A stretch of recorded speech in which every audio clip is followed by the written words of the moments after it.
ওম নমো ভগবতে বাসুদেবায়। জয় শ্রীকৃষ্ণ। রাধে রাধে। যে সমস্ত ভক্তেরা আপনারা এই সফলা একাদশী ব্রতটি পালন করেছেন, আপনাদেরকে পালন করতে হবে বুধবার দিন। সনাতন ধর্মে হিন্দুদের নিকটে একাদশী ব্রত একটি অত্যন্তই পবিত্র ও গুরুত্বপূর্ণ ব্রতের উপবাস। ব্রতের মাধ্যমে আত্মশুদ্ধি, আধ্যাত্মিক উন্নতি, শ্রীবিষ্ণুর সন্তুষ্টি লাভ করা যায়।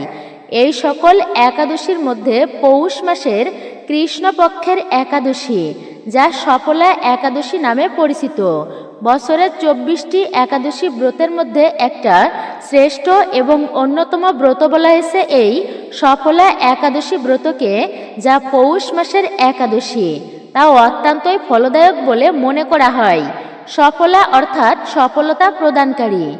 এই ব্রত পালনের মাধ্যমে ভক্তের সর্বমনোবাঞ্ছা পূর্ণ হয় এবং জীবনে সফলতা আসে বলেই বিশ্বাস করা হয়। তবে কেবলমাত্র এই ব্রতের উপবাস ব্রত পালন করলেই হয় না, যে উপবাস করে নিলাম এতেই হয়তো ব্রতের সম্পূর্ণ ফল প্রাপ্ত করতে পারবো, তা কিন্তু নয়। ব্রত পালনের সমাপনী অংশ অর্থাৎ পারণ বা ব্রত ভঙ্গ যথাযথ নিয়ম ও সময় মেনে করা অত্যাবশ্যক। পারণের মাধ্যমে একাদশী ব্রত পূর্ণতা লাভ করে এবং ভক্ত উপবাসের সমস্ত পূর্ণ ফল প্রাপ্ত হন। পারণের পদ্ধতি ও নিয়মাবলী সম্পর্কে পূর্ণ জ্ঞান থাকা একজন ব্রতীর জন্য একান্ত জরুরি। আজকের ভিডিওতে প্রত্যেকেই জানবেন 2025 সালের সফলা একাদশী অর্থাৎ ত্রিস্পর্শা পক্ষবর্ধিনী মহাদ্বাদশী ব্রতের পারণের সঠিক সময়সূচি পঞ্জিকা অনুসারে। এই একাদশীর পালন করার নিয়ম, পারণ মন্ত্র, কি খেয়ে আপনারা পালন করবেন, কি খেয়ে পালন করা অবশ্যই উচিত, পারণের দিনে কোন 4টি বিশেষ কাজ যা ভুল করেও করা একদমই উচিত নয়, এরই সাথে অবশ্যই শ্রবণ করবেন এই পবিত্র দিনে ব্রত কথা, ব্রত মাহাত্ম্য একটি বারের জন্য হলেও শ্রবণ করতে হয়। আজকের দিনে অবশ্যই শ্রবণ করবেন এই একাদশীর ব্রত কথা বা ব্রত মাহাত্ম্য। অবশ্যই কিন্তু ভক্তিতে আপনারা শ্রবণ করবেন, আর শ্রবণ শেষে ঠাকুরের উদ্দেশ্যে অবশ্যই একটি ঘিয়ের প্রদীপ প্রজ্বলিত করবেন, একটি পুষ্প এবং তুলসী পত্র অর্পণ করবেন। আজকের ভিডিওটি খুবই গুরুত্বপূর্ণ হতে চলেছে প্রত্যেকের জন্য, অর্থাৎ প্রত্যেক সনাতনী ব্যক্তিদের জন্য। নমস্কার, আমি দীপা। দেশ ও দেশের বাইরে থেকে যে সকল দর্শকেরা এই মুহূর্তে ভিডিওটি অন করেছেন তাদের প্রত্যেককে সুস্বাগত জানাই রায়কিশোরী দীপা অর্থাৎ সনাতন ধর্মীয় তথ্যমূলক চ্যানেলে। আমি সর্বদাই চেষ্টা করি সনাতন ধর্মের এরকমই সকল গুরুত্বপূর্ণ বিষয়গুলি আপনাদের সামনে উপস্থাপন করতে, শেয়ার করতে। আসুন কিছুক্ষণ সময় প্রত্যেকে একসঙ্গে ধৈর্য ধরে আজকের এই গুরুত্বপূর্ণ বিষয় প্রসঙ্গে আমরা বিস্তারিতভাবে জেনে নিই। ভিডিওটি শুরু থেকে শেষ পর্যন্ত ভক্তি, শ্রদ্ধা, নিষ্ঠা ও ভালোবাসার সহিত শ্রবণ করে থাকলে অবশ্যই ভিডিওতে একটি লাইক করবেন আর কমেন্টে জয় শ্রীকৃষ্ণের জয় অথবা আপনার গুরুদেবের নামটি একটি বারের জন্য হলেও লিখে জানাবার জন্য বিশেষভাবে অনুরোধ করছি। চ্যানেলে নতুন হলে চ্যানেলটি অবশ্যই সাবস্ক্রাইব করে পাশে থাকার নোটিফিকেশন বেল আইকনটি অন করে দিবেন। আশা করছি আপনারা একজন সনাতনী বোনকে অবশ্যই সাপোর্ট করবেন। ভিডিও থেকে আপনি উপকৃত এবং সমৃদ্ধ হবেন। তাহলে চলুন শুরু করা যাক আজকের মূল ভিডিওটি। অবশ্যই ভিডিওটি শুরু থেকে শেষ পর্যন্ত ভক্তি ও শ্রদ্ধা সহকারে শ্রবণ করবেন, একদমই স্কিপ করে করে নয়। একাদশী ব্রতের পালন হচ্ছে একটি শাস্ত্রীয় নিয়ম অর্থাৎ শাস্ত্রীয় অনুশাসন, যা সঠিক সময়ের মধ্যে সম্পূর্ণ করতেই হয়। ব্রত ভঙ্গ করার সেই সময়কেই পালনের সময় বলা হয়েছে। পালন বা ব্রত ভঙ্গের সময় নির্ধারণের ক্ষেত্রে প্রধানত 3টি বিষয় বিবেচনা করা হয়। মূলত একাদশী তিথির সমাপ্তি, দ্বাদশী তিথিতে বিদ্যমান এবং পালনের সময়কালের মধ্যে পালন সুসম্পূর্ণ করা। এই 3টে ধারায় একাদশী ব্রত সুসম্পূর্ণ হয়। ভক্তদের জন্য সূর্য উদয়ের পরে পালন করা। প্রধানত পালনের সময়কাল হচ্ছে একটি নির্দিষ্ট শুভ মুহূর্ত। হ্যাঁ, সঠিক এবং নির্দিষ্ট শুভ মুহূর্ত। জ্যোতিষশাস্ত্র এবং ধর্মীয় পঞ্জিকা অনুসারে একাদশী ব্রত শুধুমাত্র একাদশী তিথিতে উপবাসের মাধ্যমেই পালিত হয় না, বরং এটি পারণের যথাযথ সময় পর্যন্ত প্রসারিত হয়। পারণ সাধারণত দ্বাদশী তিথিতে, একাদশী তিথি শেষ হবার পরে করা হয়। তবে বছরে 8টি মহা দ্বাদশী ব্রত রয়েছে। শাস্ত্রে বলা হয়েছে একাদশী সংযুক্ত দ্বাদশী ব্রতে উপবাস করা, আর তখন পারণ করতে হয় দ্বাদশী তিথির পরের দিনে। যদি পারণ সঠিক সময়ে না করা হয় তবে ব্রতের ফল নষ্ট হতে পারে, অর্থাৎ দীর্ঘ উপবাসের যে পূর্ণ ফল তা পারণের সময়ে এড়িয়ে গেলে বা পারণ না করলে নষ্ট হয়ে যায় বলে শাস্ত্রে উল্লেখিত বিশেষভাবে। পারণ হলো উপবাসের আনুষ্ঠানিক সমাপ্তি, যা না করলে ব্রত অসম্পূর্ণই থেকে যায়। পারণের মাধ্যমে ব্রত পালনকারী ব্যক্তি আনুষ্ঠানিকভাবে ব্রত ভঙ্গ করে, অর্থাৎ ব্রতের উপবাস ভঙ্গ করে সাধারণ জীবনে আবার ফিরে আসেন। এই সময়টি শাস্ত্র অনুযায়ী নির্ধারণ করা হয়েছে, যাতে উপবাসের কারণে যে দেহের পরিবর্তিত অবস্থা সৃষ্টি হয় তা স্বাভাবিক খাদ্যাভ্যাসে ফিরে আসার আগে যেন শরীর প্রস্তুত হতে পারে। সঠিক সময়ের মধ্যে পালন করলে শরীর ও মনের উপর উপবাসের ইতিবাচক প্রভাব দীর্ঘস্থায়ী হয় এবং কোনো শারীরিক জটিলতা তৈরি হয় না। ভুল সময় পালন করলে বা অত্যন্ত দেরিতে পালন সম্পূর্ণ করলে তা স্বাস্থ্যের জন্য ক্ষতিকর হতে পারে এবং একই সাথে ধর্মীয় দৃষ্টিকোণ থেকেও তা ব্রতের মর্যাদা ক্ষুণ্ণ হয়।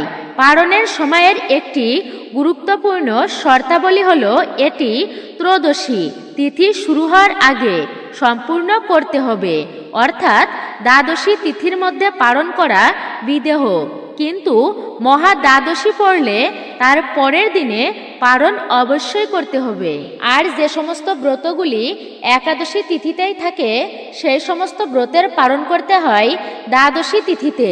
কিন্তু যদি দ্বাদশী তিথিতে পালন করা সম্ভব না হয় এবং পালন ত্রয়োদশীতে চলে যায় তবে শাস্ত্র মতে ব্রতীর সমস্ত উপবাসের ফল নষ্ট হয়ে যায়।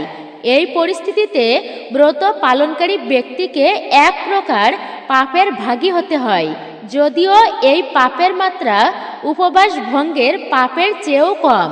এই কারণে পালনের সময়সূচি কঠোরভাবে অনুসরণ করা একান্তই জরুরি। সাধারণত বলা হয়েছে পালন সূর্যোদয়ের পর এবং নির্দিষ্ট সময়ের মধ্যেই সম্পূর্ণ করার নির্দেশনা দেওয়া হয়েছে। তাই পালন কেবলমাত্র একটি খাবার খাওয়াই নয়, এটি শ্রীবিষ্ণুর প্রতি ভক্তদের আনুগত্য এবং শাস্ত্রীয় অনুশাসন মেনে চলার একটি প্রমাণ।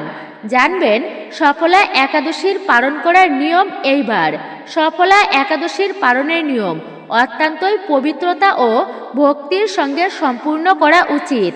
পালনের দিনে ব্রত পালনকারী ব্যক্তিদের অবশ্যই কিছু নির্দিষ্ট ধারা বা নিয়ম অনুসরণ করে চলতে হয়, অনুসরণ করতে হয়। পালনের দিনে খুবই সকাল সকাল ঘুম থেকে উঠতে হবে আপনাকে। স্নান করে পরিষ্কার বস্ত্র পরিধান করা কিন্তু অত্যাবশ্যক, অর্থাৎ পরিষ্কার বস্ত্র অবশ্যই পরিধান করতে হয়। স্নানের পর শুদ্ধ মন ও শরীর নিয়ে পুনরায় শ্রীবিষ্ণুর পূজা, আরতি ও মন্ত্র জপ করা অবশ্যই উচিত। ওম নমো ভগবতে বাসুদেবায় এই মন্ত্রটি আপনি যতবার পারবেন অবশ্যই ততবার জপ করবেন, কিংবা হরে কৃষ্ণ মহামন্ত্র হরে কৃষ্ণ কৃষ্ণ কৃষ্ণ হরে হরে, হরে রাম রাম রাম হরে হরে। অবশ্যই এই মন্ত্রটি ভক্তিতে আপনার যতবার খুশি ততবার জপ করবেন, তবে বিশেষ করে 108 বার জপ করা অবশ্যই কিন্তু উচিত। এই দিনেও তুলসী গাছে জল দেওয়া, তুলসী গাছে জল অর্পণ করা এবং পরিক্রমা করা অত্যন্তই শুভ এবং পবিত্র বলা হয়েছে। একাদশী ব্রতের প্রভাবে যে আধ্যাত্মিক পরিবেশ তৈরি হয়েছে, পালনের সময়ও তা বজায় রাখা অবশ্যই উচিত। পালন করার আগে ব্যক্তিকে প্রথমেই ব্রতের সমাপ্তির সংকল্প নিতে হয় এবং শ্রীবিষ্ণুকে মন থেকে ধন্যবাদ জানাতে হয়। এই সময় শ্রীবিষ্ণুর উদ্দেশ্যে পুষ্প, তুলসী ও জল নিবেদন করে প্রার্থনা করতে হয়। যেন ব্রতের সমস্ত ফল তিনি কৃপা করে প্রদান করেন। পারণের সময় ব্রতীকে একটি বিশেষ মন্ত্র পাঠ করতেই হয়, আর সেই মন্ত্রটি হল একাদশীর পারণ মন্ত্র। ওম একাদশাম নিরাহার ব্রতের নানেন কেশব প্রসিদ্ধ সুমুখ নাথ জ্ঞান দৃষ্টি প্রদভব।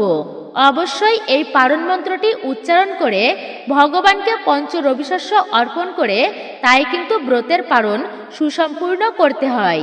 এই পারণ মন্ত্রের অর্থ হল, হে কেশব, আমি আপনার কৃপা দৃষ্টিতে নিরাহারভাবে একাদশী ব্রত পালন করেছি। কৃপাপূর্বক আমার উপর আপনার করুণাময় জ্ঞানদৃষ্টি প্রদান করুন। পারণের একটি অত্যন্ত গুরুত্বপূর্ণ অংশ হচ্ছে প্রথমে তুলসী পত্র বা তুলসী মিশ্রিত জল গ্রহণ করা। তুলসী শ্রীহরি বিষ্ণুর অত্যন্তই প্রিয়। একাদশী ব্রতের শেষে তুলসী গ্রহণ করার মাধ্যমে উপবাসের আনুষ্ঠানিক সমাপ্তি ঘটে এবং ব্রত পালনকারীর শরীরে শুদ্ধতা আসে, পবিত্রতা আসে। অনেকে পারণের শুরুতে সামান্য জল, তুলসী পত্র এবং এরপরে একটুকু ফল বা সবজি গ্রহণ করে থাকেন। ব্রতের পারণ সর্বদাই সঠিক সময়ের মধ্যেই সুসম্পূর্ণ করতে হবে। এই সময় ব্রত পালনকারীকে এমন খাদ্য গ্রহণ করতে হবে যা একাদশীতে বর্জন করা হয়েছিল। পারণ সাধারণত সাধারণ খাবার গ্রহণের মাধ্যমেই করা হয়।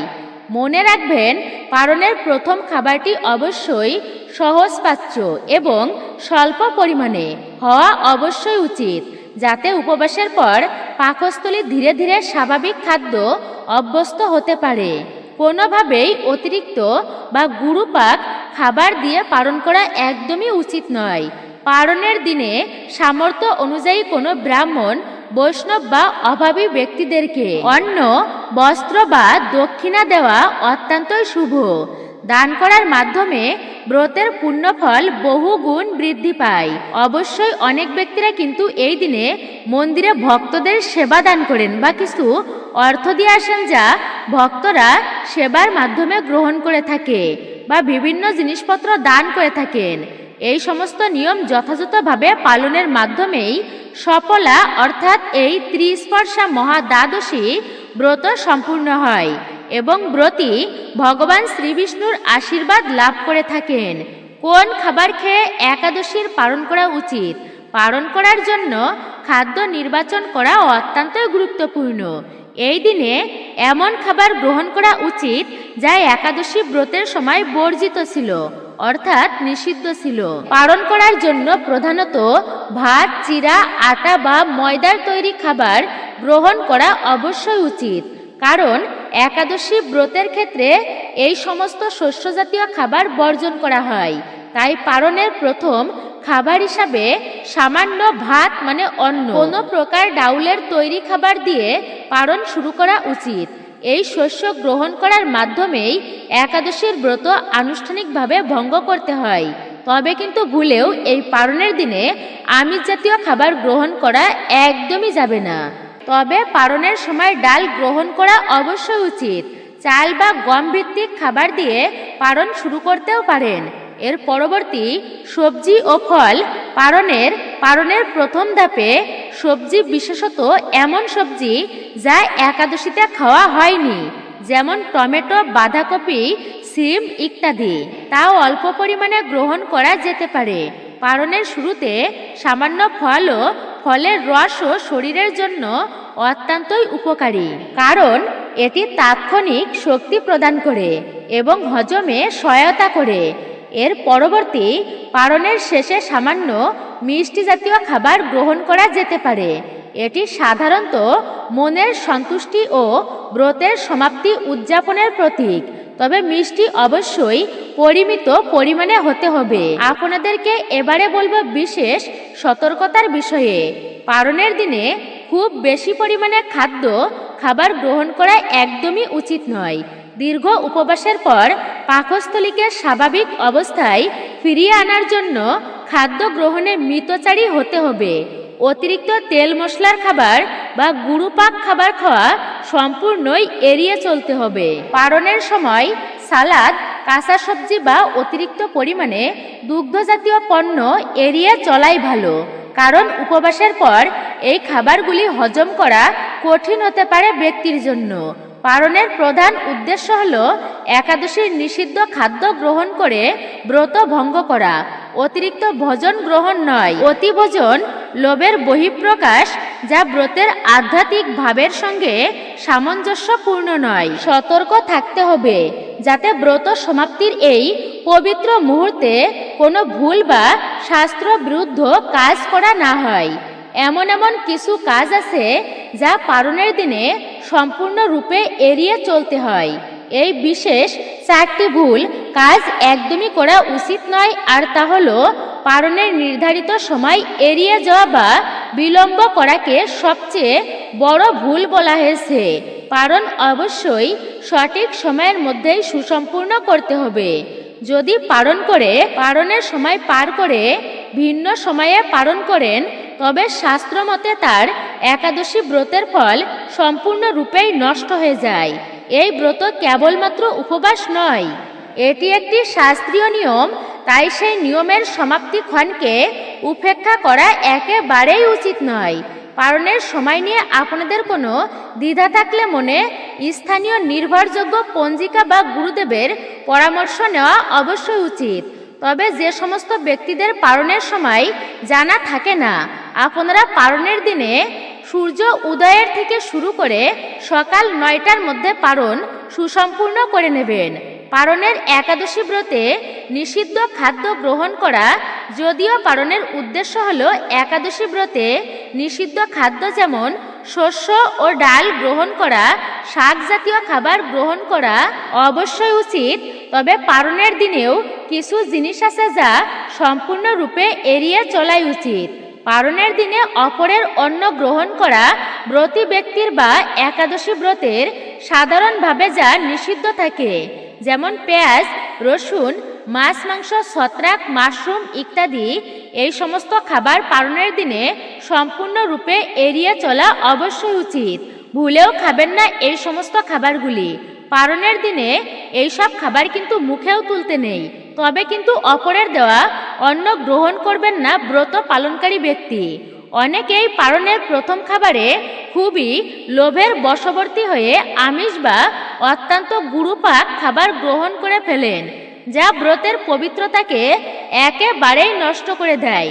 পালনের খাবার সর্বদাই সাত্ত্বিক এবং স্বল্প পরিমাণে হওয়া উচিত। পালনের মূল উদ্দেশ্য হচ্ছে ব্রত ভঙ্গ করা, উপবাসের সময়কার খিদে মেটানো নয়। অতি ভোজন লোভের বহিঃপ্রকাশ, যা ব্রতের আধ্যাত্মিক ভাবের সঙ্গে সামঞ্জস্যপূর্ণ একেবারেই নয়। পালনের দিনে দিনের বেলা ঘুমানো অর্থাৎ নিদ্রা যাওয়া বা অতিরিক্ত অলসতা শাস্ত্রসম্মত নয়, কিন্তু এটি এই দিনটিকে ব্রতের বিশেষ ফলপ্রাপ্তি এবং শ্রীবিষ্ণুর নাম জপ, ধর্ম আলোচনা এবং সৎ কর্মে অতিবাহিত করা অবশ্যই উচিত। গীতা ভাগবতাদি পাঠ বা শ্রবণ করা উচিত। গীতা ভাগবত আদি শাস্ত্রসমূহ পাঠ বা গীতা ভাগবত আদি শাস্ত্রসম্মত গীতা ভাগবত আদি শাস্ত্রীয় আলোচনা পাঠ বা শ্রবণ করা উচিত। আধ্যাত্মিক পরিবেশ বজায় রাখা একান্তই প্রয়োজন। দিনের বেলাতে ঘুমালে ব্রত ভঙ্গের চেয়েও বেশি পাপ হতে পারে বলে বিভিন্ন শাস্ত্রে উল্লেখ আছে। এই দিনটি আনন্দ এবং সঙ্গে পালন ও ধর্মীয় কাজ করা, ভক্তির সহিত এই দিনটি পার করা অবশ্যই উচিত। কাউকে মিথ্যা বলা, আজে বাজে ভাষা প্রয়োগ করা, কারোর সাথে খারাপ আচরণ করা, পালনের দিনে আপনার মন ও মুখের শুদ্ধতা বজায় রাখা অতি আবশ্যক। একাদশী ব্রত কেবলমাত্র উপবাস নয়, এটি মানসিক ও বাচনিক শুদ্ধতার একটি প্রক্রিয়া। এই বিশেষ দিনে কারোর সঙ্গে ঝগড়া, ঝামেলা, অশান্তি, মিথ্যা কথা বলা, নিন্দা করা, কারোর মনে আঘাত করা বা কূট বাক্য ব্যবহার করা ব্রতের সমস্ত ফল নষ্ট করে দিতে পারে আপনার সম্পূর্ণ ব্রতের ফল। কঠোরভাবে ব্রত করেছেন অথচ সম্পূর্ণ ফল এক নিমিষেই তা নষ্ট হয়ে যেতে পারে।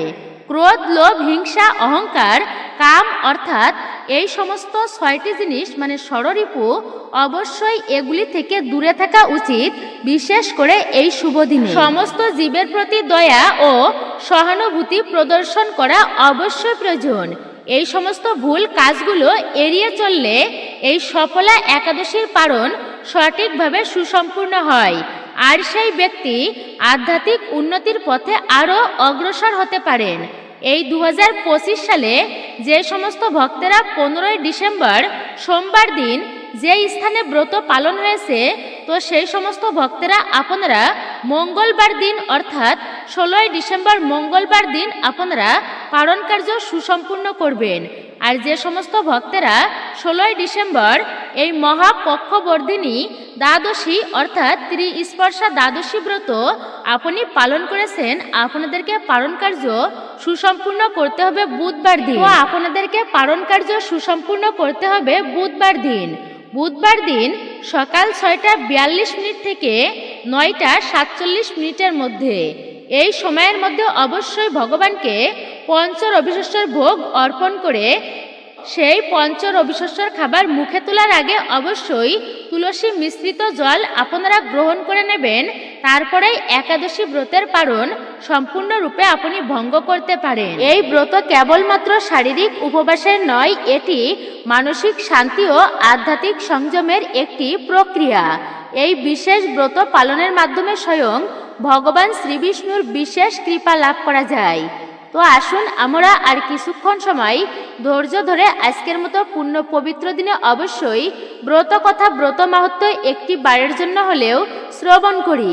শ্রবণ মঙ্গলম, শ্রবণেও বিশেষ মঙ্গল সাধিত হয়। যদি কোনো কারণবশত আপনি ব্রত নাও রাখতে পারেন, তো বলা হয়েছে ব্রত মাহাত্ম্য অবশ্যই প্রত্যেকের শ্রবণ করা উচিত। পৌষ মাসের কৃষ্ণপক্ষিয়া একাদশীর নাম সফলা একাদশী। নাগেদের মধ্যে শেষ নাগ, পক্ষীদের মধ্যে গরুড়, মানুষের মধ্যে ব্রাহ্মণ, দেবতাদের মধ্যে নারায়ণ সর্বশ্রেষ্ঠ। তেমনি সকল ব্রতের মধ্যে একাদশী ব্রতই সর্বশ্রেষ্ঠ। হে মহারাজ, যারা এই ব্রত পালন করেন তারা আমার অত্যন্তই প্রিয়। তাদের এই জগতে ধনলাভ ও পরজগতে মুক্তি লাভ হয়। 1000 বছর তপস্যায় যে ফল লাভ হয় না, একমাত্র সফলা একাদশীতে রাত্রি জাগরণের ফলে তা অনায়াসেই প্রাপ্ত করা যায়। তাদের এই জগতে ধনলাভ ও পরজগতে মুক্তি লাভ হয়। 1000 বছর তপস্যায় যে ফল লাভ হয় না, একমাত্র সফলা একাদশীতে রাত্রি জাগরণের ফলে তা অনায়াসেই প্রাপ্ত করা যায়। মহিষ্মতি নামে এক রাজা প্রসিদ্ধ চম্পাবতী নগরে বাস করতেন। রাজার 4 জন পুত্র ছিল, কিন্তু তার জ্যেষ্ঠ পুত্র লুম্বক সর্বদাই পরস্ত্রী গমন, মদ্যপান প্রভৃতি অসৎ কার্যে রত ছিল। সে সর্বক্ষণ ব্রাহ্মণ, বৈষ্ণব, দেবতাদের নিন্দা করত। পুত্রের এই আচরণে ক্ষুব্ধ হয়ে রাজা তাকে রাজ্য থেকে বের করে দিলেন। স্ত্রী, পুত্র, পিতামাতা, আত্মীয় স্বজন পরিত্যক্ত হয়ে সে এক গভীর বনে প্রবেশ করল। সেখানে কখনো জীব হত্যা করে, আবার কখনো চুরি করে জীবন ধারণ করতে লাগলো। কিছুদিন পরে একদিন সে নগরে প্রহরীদের কাছে ধরা পড়ল, কিন্তু রাজপুত্র বলে সেই অপরাধ থেকে সে মুক্তি পেল। পুনরায় সে বনে ফিরে গিয়ে জীব হত্যা ও ফলমূল আহার করে দিন যাপন করতে লাগলো। ওই বনে বহু বছরের বিশাল একটি পুরনো অশ্বত্থ বৃক্ষ ছিল। সেখানে ভগবান শ্রী বাসুদেব বিরাজমান বলে বৃক্ষটি দেবত্ব প্রাপ্ত হয়েছে। সেই বৃক্ষতলে পাপ বুদ্ধি লুম্বক বাস করত। বহুদিন পর তার পূর্বজন্মের কোনো পুণ্য ফলে সে পৌষ মাসের দশমীর দিনে কেবল ফল আহারে দিন অতিবাহিত করল। কিন্তু রাত্রিতে অসহ্য শীতের প্রকোপে সে মৃত প্রায় হয়ে রাত্রি যাপন করল। পরদিন সূর্যোদয় হলেও সে অচেতন হয়েই পড়ে রইল। দুপুরের দিকে তার চেতনা ফিরল। ক্ষুধা নিবারণের জন্য সে অতি কষ্টে কিছু ফল সংগ্রহ করল। এভাবে সে অনাহারে ও অনিদ্রায় সেই রাত্রি যাপন করল। এইভাবে সে অনাহারে ও অনিদ্রায় সেই রাত্রি যাপন করল। ভগবান নারায়ণ সেই পাপী লুম্বকের রাত্রি জাগরণকে, একাদশীর জাগরণ এবং ফল অর্পণকে পূজা বলে গ্রহণ করলেন। এইভাবে অজ্ঞাতসারে লুম্বকের সফলা একাদশী ব্রত পালন হয়ে গেল। প্রাতকালে আকাশে দৈববাণী হলো, হে পুত্র, তুমি সফলা ব্রতের পূর্ণ প্রভাবে রাজ্য প্রাপ্ত হবে। সেই দৈববাণী শোনামাত্রই লুম্বক দিব্য রূপ লাভ করল। তার পাপ বুদ্ধি সমস্ত দূর হলো। সে পুনরায় নিষ্কণ্ঠক রাজ্য লাভ করল। স্ত্রী পুত্র সহ কিছুকাল রাজ্য সুখ ভোগের পর পুত্রের উপর রাজ্যের ভার দিয়ে সে সন্ন্যাস আশ্রম গ্রহণ করল। অবশেষে মৃত্যুকালে সে অশোক অভয় ভগবানের কাছে ফিরে গেল। হে মহারাজ, এইভাবে সফলা একাদশী যিনি পালন করেন তিনি জাগতিক সুখ ও পরে মুক্তি লাভ করেন। এই ব্রতে যারা শ্রদ্ধাশীল তারাই ধন্য, তাদের জন্ম সার্থক, এতে কোনো সন্দেহ নেই। মহা দ্বাদশী ব্রতের মাহাত্ম্য সম্পর্কে আমরা জেনে নিই। যেহেতু এই সফলা একাদশীতে ত্রিস্পর্শা পক্ষবর্ধিনী মহা দ্বাদশী ব্রত রয়েছে, তো সেই ব্রতের পালন কার্যই আমরা বুধবার দিন সম্পূর্ণ করছি। তো প্রথমে একাদশী, তারপর সমস্ত দিন দ্বাদশী এবং রাত্রি শেষে ত্রয়োদশী হলে তা ত্রিস্পর্শা নামে অভিহিত হয়ে থাকে। শ্রীহরির বিশেষ প্রিয় এই মহাপূর্ণ তিথিতে সযত্নে উপবাস করা কর্তব্য। এই ব্রতের পালন ত্রয়োদশীতে করতে হয়। পদ্মপুরাণে শ্রী সনত কুমার বেদব্যাস সংবাদে এই ব্রতের মাহাত্ম্য বর্ণনা করা হয়েছে। শ্রী সনত কুমার বললেন, সর্ব পাপ বিনাশিনী এই ত্রিস্পর্শা মহাব্রত সকলের পালন করা অবশ্যই উচিত। চক্রধারী ভগবান বিষ্ণু, ক্ষীর সমুদ্রে ব্রহ্মা, বিষ্ণু মহেশ্বর আমার কাছে এই ব্রত সম্পর্কে বলেছিলেন। জড় বিষয়ে অত্যন্ত আসক্ত ব্যক্তিও যদি এই ব্রত পালন করে তবে তারা মুক্তি লাভের যোগ্য হয়। হে মুনিবর, বারাণসীতে এবং গোমতীতে স্নান করলে মানুষের মুক্তি লাভ হয়। এক সময় শ্রী জাহ্নবী ভগবান মাধবের কাছে এসে বললেন, হে ঋষিকেশ, কলিযুগের মহাপাপী মানুষ যখন আমার জলে স্নান করবে সেই পাপে আমি কুলসিত হয়ে পড়ব। এর থেকে পরিত্রাণের উপায় কি? শ্রী মাধব বললেন, হে গঙ্গে, সর্বকুলস বিনাশিনী এই ত্রিস্পর্শা ব্রত তুমি পালন করো। ভগবানের নির্দেশে গঙ্গা দেবী এই ত্রিস্পর্শা ব্রত পালন করে কলির কুলস থেকে মুক্ত হন।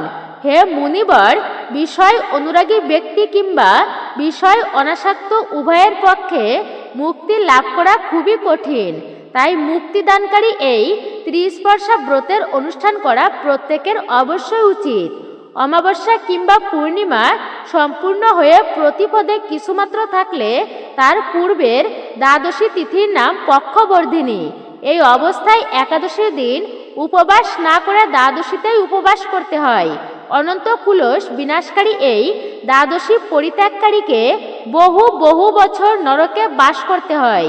যে মাসে পক্ষবর্ধিনী হয় শ্রীহরির সেই মাসের নাম অনুসারে তাকে ভক্তি সহকারে অবশ্যই পূজা অর্চনা করতে হয়।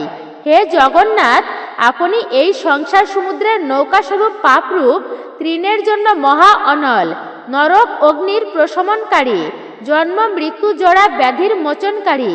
তাই ভবসাগরে পতিত আমাকে আপনি কৃপা করে উদ্ধার করুন। হে পদ্মনাভ, আমার নিবেদন এই অর্ঘ্য গ্রহণ করুন। আপনাকে আমি প্রণাম জানাই। এইভাবে শ্রীহরিকে অর্ঘ্য নিবেদন করে নৈবেদ্য ও সুস্বাদু ফলমূল অর্পণ করতে হয়। নিজ সামর্থ্য মতো যত্ন সহকারে শ্রীহরির গুণকীর্তন ও রাত্রি জাগরণে এই ব্রত পালন করতে হয়। এই ব্রত পালনে 10,000 অশ্বমেধ যজ্ঞের ফল লাভ হয়ে থাকে। হরে কৃষ্ণ কৃষ্ণ কৃষ্ণ হরে হরে, হরে রাম রাম রাম হরে হরে। জয় শ্রীকৃষ্ণ, রাধে রাধে। তো মূলত এটাই ছিল আমাদের আজকের ভিডিওটি আপনার কাছে কেমন লেগেছে মূল্যবান মতামত জানাতে একদমই ভুলবেন না। চ্যানেলে নতুন হলে অবশ্যই চ্যানেলটি সাবস্ক্রাইব করবেন। পাশে থাকার নোটিফিকেশন বেল আইকনটি অবশ্যই অন করে দিবেন। সকলে ভালো থাকুন, সুস্থ থাকুন, পরম করুণাময় ঈশ্বরের অশেষ কৃপায়। একজন সনাতনী বোনকে অবশ্যই আপনারা সাপোর্ট করবেন। নতুন পুরাতন সকলকেই অসংখ্য ধন্যবাদ। অবশ্যই কমেন্টে জয় শ্রীকৃষ্ণের জয় অথবা আপনার গুরুদেবের নামটি একটি বারের জন্য হলেও লিখে জানাতে একদমই ভুলবেন না।